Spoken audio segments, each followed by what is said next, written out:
வேலைக்கான முதல் படி குவி, ஸ்கில்லிங் எவ்ரிஒன் எவ்ரிவேர். அன்பு நேயர்களுக்கு இனிய வணக்கங்கள். வாரிசுகள் அமைத்து கொடுத்த சூத்திரத்தால ஃபார்முலாவால வெற்றி நிச்சயம் அப்படிங்கிறாங்க ஓபிஎஸ் டீம். அப்படி என்னங்க ஃபார்முலா போட்டு கொடுத்தாங்க? இன்னொரு பக்கம் பாஜகவால குறிப்பாக அமித்ஷா மீது கொஞ்சம் அப்செட்ல இருக்கிறார் ஓபிஎஸ் அப்படிங்கிறாங்க. என்னவா இருக்கும்? இந்த பக்கம் உள்ளடி வேலைகளால கொஞ்சம் கொதிப்புல இருக்காங்க திமுக தலைமை. குறிப்பா ஒரு மினிஸ்டர் அவர் சில வேலைகளை செஞ்சிருக்காரு, அதுல அதிருப்தி உதயநிதி டீம் அப்படிங்கிறாங்க. யார் அவரு, என்ன நடந்துச்சு? அதன் தொடர்ச்சியாகவே இரட்டை இலை சின்னத்துக்கு ஓகே சொன்ன கிருஷ்ணசாமி உள்ளுக்குள்ளார நடந்தது என்ன?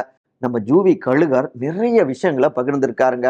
அதை இன்றைய ஜேவி பிரேக்ஸில் விரிவாக அலசுவோம். நான் உங்கள் சகோ சேத்த இளங்கோவன். நிகழ்ச்சிக்கு போகலாம்.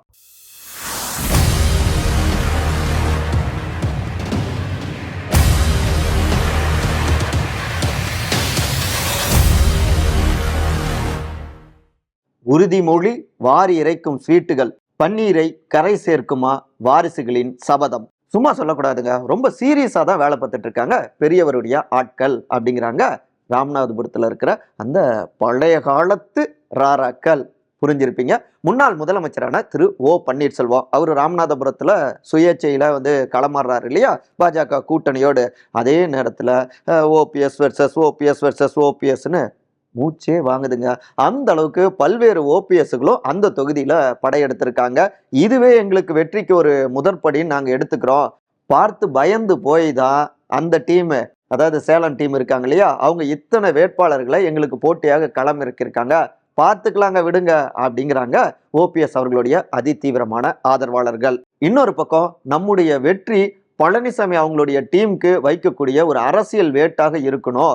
போன முறையும் நாம தான் வெற்றி அடைஞ்சோம் ஒரு தேனி தொகுதியில, இந்த முறையும் நம்ம ராமநாதபுரத்துல ஜெயிக்கணும். அப்போதான் அதிமுக தொண்டர்களுக்கு உண்மையிலேயே யாருக்கு பலம் இருக்கு அப்படின்னு தெரியும். 2026க்கு முன்பாக அதிமுகவை ஒருங்கிணைக்கக்கூடிய அந்த வேலைகளும் மீண்டும் நம்ம கையில் எடுக்கக்கூடிய வேலைகளும் சூப்பரா அமையும் அப்படின்னு ஓபிஎஸ் அவருடைய வாரிசுகள் 2 பேருமே, திரு ரவீந்திரநாத் மற்றும் திரு ஜெயபிரதீப், சபதமே போட்டிருக்காங்க அப்படிங்கிறாங்க தேனி மாவட்டத்து ரத்தத்தின் ரத்தங்கள்.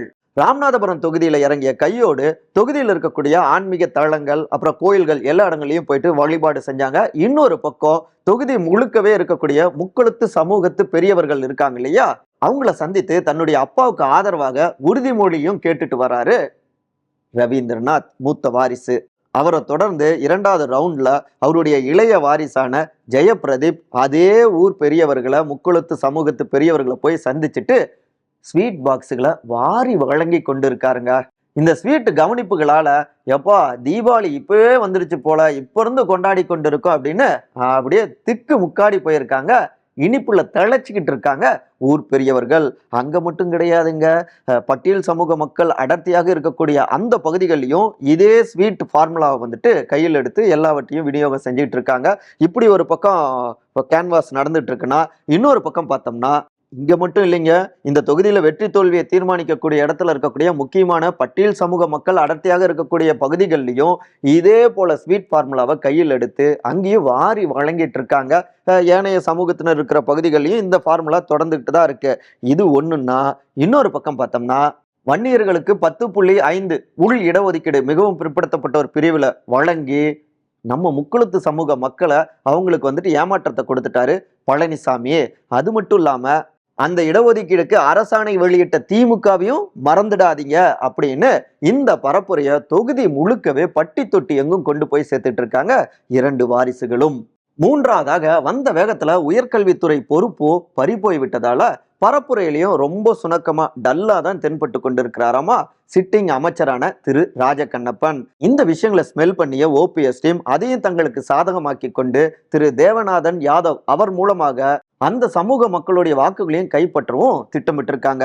இப்படி எல்லா பக்கமும் இறங்கி அடிச்சிட்டு இருக்கிறதால போதாததற்கு பாஜக புள்ளிகள் அந்த ஏரியால செல்வாக்கா இருக்கக்கூடியவங்க உள்ளிட்ட பலரையும் போய் சந்தித்து அவங்க பக்கத்துல இருந்து ஆதரவை கேட்டுட்டு இருக்கிறதால கொஞ்சம் கூடுதல் பாசிட்டிவாகவே இருக்காங்க பன்னீர் டீம் அப்படின்னு அந்த மாவட்டத்து சோர்சஸ் கிட்ட இருந்து நம்ம கழுகாருக்கு தகவல்கள் வருதுங்க. அமித்ஷாவின் தமிழ்நாடு விசிட் அப்செட்டில் பன்னீர். பாஜகவுக்கு வாண்டடாக ஃபர்ஸ்டே போயிட்டு ஆதரவு கொடுத்தோம். ஆனாலும் தொகுதி ஒதுக்கீட்டில் கடைசியாக தான் கொடுத்தாங்க. அதுவும் ஒரே ஒரு தொகுதி தான். தாமரை சின்னத்தில் போட்டியிடுங்கலாம் எவ்வளோ நிர்பந்தம் பண்ணாங்க. இப்படி பல விஷயங்களையும் கடந்து இன்றைக்கும் பாஜகவுக்கு ஆதரவாக விசுவாசமாகத்தான் இருந்து கொண்டிருக்கோம்.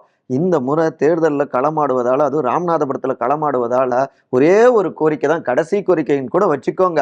பாஜகவுடைய தேசிய தலைவர்கள் இங்கே தமிழ்நாடு வரும் பொழுது, குறிப்பாக பிரதமராகட்டும் இல்லை உள்துறை அமைச்சராகட்டும் வரும் பொழுது அப்படியே ராமநாதபுரத்துக்கும் வந்து ஆதரவாக பரப்புரை செஞ்சா போதும் ப்ளீஸ் அப்படிங்கிற ரேஞ்சில் தான் ஓபிஎஸ் அவர்களுடைய டீம் தங்களுடைய பாஜகவுடைய டெல்லி தலைவர்கள் சோர்சஸ்லாம் இருக்காங்க இல்லையா, அவங்க கிட்ட கோரிக்கை வச்சிருந்தாங்க. ஆனா அவங்களும் பெருசா எடுத்துக்கல. இங்க இருக்கக்கூடிய தமிழ்நாடு பாஜக தலைவர்களும் அதை பெருசா கண்டுகொள்ளவில்லை. உள்துறை அமைச்சரான திரு அமித்ஷா இங்க தமிழ்நாடு வரும் பொழுது சிவகங்கையில இருந்து தொடங்கினா சிறப்பா இருக்கும். ஏன்னா சிவகங்கையில அங்க முன்னாள் அமைச்சரான திரு ப சிதம்பரம் அவங்க டீம் போட்டு தாக்கிறதுக்கும் காங்கிரஸை போட்டு தாக்கிறதுக்கும் வசதியா இருக்கும் அப்படின்னு பன்னீரை மறந்துட்டு சிவகங்கை, மதுரை, சென்னைன்னு ரூட் மேப்பும் போட்டு கொடுத்துருக்காங்க இங்க இருக்கக்கூடிய கமலாலயத்து நிர்வாகிகள். இதுலதான் ரொம்பவே அப்செட் ஆகிட்டாரு பன்னீர். இருந்தாலும் பார்த்துக்கலாம், ராமநாதபுரத்துல ஜெயிச்சு நம்முடைய பலத்தை நம்ம நிரூபிப்போம் அப்படின்னும் அவங்களுடைய வாரிசுகள் சபதம் எடுத்திருக்காங்க இல்லையா, அதையே இம்ப்ளிமெண்ட், அதையே அமல்படுத்தவும் தொடங்கியிருக்காங்க அப்படிங்கிறாங்க அவங்களுடைய நெருக்கமான ஆதரவாளர்கள். சரி, அமித்ஷாவுடைய தமிழ்நாடு விசிட்ல சென்னை எப்படி டிக் அடிக்கப்பட்டது அப்படின்னா, நீங்க வந்தே ஆகணும் ஜி அப்படின்னு முன்னாள் ஆளுநரான திருமதி தமிழிசை சவுந்தரராஜன் அவங்க வைத்த கோரிக்கை தாங்க அப்படிங்கிறாங்க கமலாலயத்து சீனியர்கள். மாஜி அமைச்சர் காட்டிய பயம், ரெட்டலைக்கு டிக் அடித்த கிருஷ்ணசாமி, போட்டியிட்டா தனி சின்னத்துல தான், டிவி பெட்டி சின்னத்தோடு தான் தேர்தலில் நான் நிற்பேன் அப்படின்னு சொல்லிக்கொண்டே இருந்த புதிய தமிழகம் கட்சியுடைய டாக்டர் திரு கிருஷ்ணசாமி எனக்கு இரட்டையிலை டபுள் ஓகேங்க அப்படின்னு லேட்டஸ்டா ஓகே சொல்லியிருக்காரு இல்லையா. என்னங்க சங்கதி அப்படின்னு விசாரிச்சு பார்த்தா ஒன்றும் இல்லைங்க, கடந்த மார்ச் 26ஆம் தேதி அதிமுகவுடைய முன்னாள் அமைச்சரான ராஜலட்சுமி அவர்களும் அப்புறம் தென்காசி வடக்கு மாவட்ட செயலாளரான திரு கிருஷ்ணமுரளியும் அப்புறம் அதிமுகவினர் அவங்கெல்லாம் டாக்டரை சந்திச்சு, ஏங்க திரு ஜான் பாண்டியன் அவரு பாஜக கூட்டணியில தாமரை சின்னத்துல தான் போட்டிடுறாரு, அப்புறம் திமுக வேட்பாளரான ராணி அவர்களும் உதயசூரியன் சின்னத்துல போட்டிடுறாங்க, 2 சின்னமும் உங்களுக்கு புரிஞ்சிருப்பீங்க. இதுல நீங்க மட்டும் சுயேட்சையாக தனி சின்னத்துல போட்டியிட்டா அப்புறம் 3வது இடத்துக்கு தள்ளப்படுவீங்க அப்படின்னு பல விஷயங்களை பகிர்ந்திருக்காங்க. அதே போல பரப்புரைக்கு வந்த அதிமுகவுடைய பொதுச் செயலாளரான திரு எடப்பாடி பழனிசாமி அவரும் இதே விஷயத்த வலியுறுத்தி இருக்காரு. நமக்கு வெற்றி கோப்பை கப்பு தான் முக்கியம் அப்படின்னு வலியுறுத்திருக்காரு. அப்புறம் என்ன, எனக்கு டபுள் ஓகேங்க இரட்டை இலை சின்னத்துக்கு அப்படின்னு ஓகே சொன்னார் டாக்டர் அப்படின்னு இந்த பின்னணிகளை விளக்குறாங்க அதிமுகவில் இருக்கக்கூடிய அந்த மாவட்டத்து சீனியர்கள். திமுகவின் ஈரோடு வேட்பாளர் கடுப்பில் அமைச்சர் முத்துசாமி, கொதிக்கும் உதயநிதி டீம். இது தந்தை பெரியாருடைய மாவட்டம். இன்னைக்கு நம்ம திமுகவும் பாஜக மூலமாக நிறைய விஷயங்களை கொள்கை ரீதியாக ஃபேஸ் பண்ணிக்கிட்டு இருக்கோம். அது மட்டும் இல்லாம மேற்கு மண்டலத்துல நாம வந்துட்டு கால் ஊன்றணும்னா இந்த மாவட்டத்தில் நாம தான் களமிறங்கணும். யங் ஃபோர்ஸா இருந்தா மட்டும்தான் திமுகவுடைய எதிர்காலத்துக்கும் சிறப்பா இருக்கும். இதுல யாரும் குறுக்க வராதிங்க அப்படின்னு ஈரோடு வேட்பாளர் தேர்வுல தொடக்கத்திலேயே சொல்லிட்டாரு அமைச்சர் திரு உதயநிதி ஸ்டாலின். அந்த வகையில இளைஞர் அணியுடைய மாநில பொறுப்புல இருக்கக்கூடிய திரு பிரகாஷ் அவரையும் வந்துட்டு தலைவர் டிக் அடிச்சாருங்க. ஆனா இன்னைக்கு அவரை வெற்றி வேட்பாளராக மாற்றணும் அப்படின்னு நினைச்சா லோக்கல் பாலிடிக்ஸ் எங்களுடைய நம்பிக்கையை பொய்யாக்கிடுமோன்னு தோணுது, தோல்வியின் பக்கம் தள்ளி விட்டுடுவாங்களோன்னு தோணுது அப்படின்னு முணுமுணுக்கிறாங்க ஈரோடு மாவட்டத்து உடன்பிறப்புகள். என்னங்க நடக்குது அப்படின்னு நம்முடைய ஜூனியர் விகடன் கழுகர் அப்படியே சோர்சஸ் கிட்ட கேள்வியை முன் வச்சப்ப, இல்லைங்க தான் கை காட்டியவருக்கு தொகுதியில் சீட் கிடைக்கல அப்படின்னு ரொம்பவே அப்செட் ஆகிட்டாரு இந்த மாவட்டத்தை சார்ந்த மினிஸ்டரான திரு முத்துசாமி. அதனால அவர் தேர்தலில் ஆர்வம் காட்டல அப்படின்னு தலைமைக்கும் புகார்களை தட்டி விட்டுருக்காங்க இளைஞர் அணியினர். இது மட்டுமாங்க, எல்லோரும் கவனிப்பாங்க அப்படின்னு தெரிஞ்சும் வேட்புமனு தாக்கல் செய்யற நேரத்துல வேட்பாளரோடவும் அமைச்சர் பயணிக்கலைங்க. அதோடு நிக்காம கூட்டணி கட்சியினரையும் முறையாக அவர் அழைக்கல. இது எல்லாமே அதிருப்தியா இங்க இருந்துட்டு இருக்குங்க.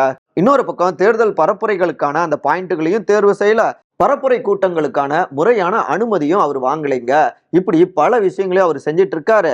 அதாவது ஈரோடு மாவட்டத்துல இளைஞரணியிலிருந்து ஒருத்தர் முக்கியமான பொறுப்புக்கு வந்துட்டா எதிர்காலத்துல இங்க சொந்த மாவட்டத்துல கோலோச்ச முடியாதோ, தன்னுடைய அதிகாரம் சுருங்கி விடுமோ அப்படிங்கிற அச்சத்துலதான் இப்படி உள்ளடி வேலையிலையும் ஈடுபட்டு கொண்டிருக்காங்களோ முத்துசாமியுடைய ஆதரவாளர்கள். இதே நிலை நீடிச்சதுன்னா போன தேர்தலில் தேனி மாதிரி இந்த தேர்தலில் ஈரோடு இருந்தாலும் ஆச்சரியப்படுவதற்கு இல்லை அப்படின்னு பொறுமி தள்ளிட்டாங்க ஈரோடு மாவட்டத்து உடன்பிறப்புகள். அதாவது சட்டமன்ற தேர்தலில் மொடக்குறிச்சி தொகுதியில திருமதி சுப்புலட்சுமி ஜெகதீசன் அப்படின்னா, இந்த தேர்தலில் பிரகாஷோ இப்படிதாங்க வேடிக்கையாக பேசுறாங்க அங்க இருக்கிறவங்க. நம்ம காணொலியுடைய நிறைய பகுதிக்கு வந்தாச்சுங்க. It is very simple to be happy, but it is very difficult to be simple. மாபெரும் கவிஞரான நம்முடைய ரவீந்திரநாத் தாகூர் இதை எழுதியிருக்காரு. எல்லோருக்குமே பொருந்தும். மற்றபடி இதே போன்ற அரசியல் சார்ந்த காணொலிகளை காண விகடன் டிவியை சப்ஸ்கிரைப் பண்ணுங்க. மறக்காம உங்களுடைய சிறந்த கருத்துக்களை கருத்துரை பகுதியில் பதிவு செய்யுங்க. அனைவரும் அன்பால் ஒருங்கிணைந்திருப்போம். நன்றி, வணக்கம். தொழில்நுட்பத்தை விரல் நுனியில் கற்றுக்கொள்ள இந்தியாவின் தலை சிறந்த தளம் குவி. இது உங்கள் ப்ரொஃபஷனல் கல்விக்கான vernacular edtech brand. Skilling everyone everywhere. Vikatan welcome back இப்ப வெறும் 29 ரூபாயில் ஜூனியர் விகடன், ஆனந்த விகடன், நாணயம் விகடன் உள்ளிட்ட 8 டிஜிட்டல் இதழ்கள், வேல்பாரி, நீரதிகாரம், அணிலாடம் முன்றில் உள்ளிட்ட கிளாசிக் தொடர்கள், சுஜாதா, எஸ் ராமகிருஷ்ணன், அசோகமித்ரன் உள்ளிட்ட நட்சத்திர எழுத்தாளர்களின் சிறுகதைகள் என 29 ரூபாயில் 3 மாதங்களுக்கு விகடனை அன்லிமிட்டடாக படிக்க இப்போதே சப்ஸ்கிரைப் செய்திடுங்கள்.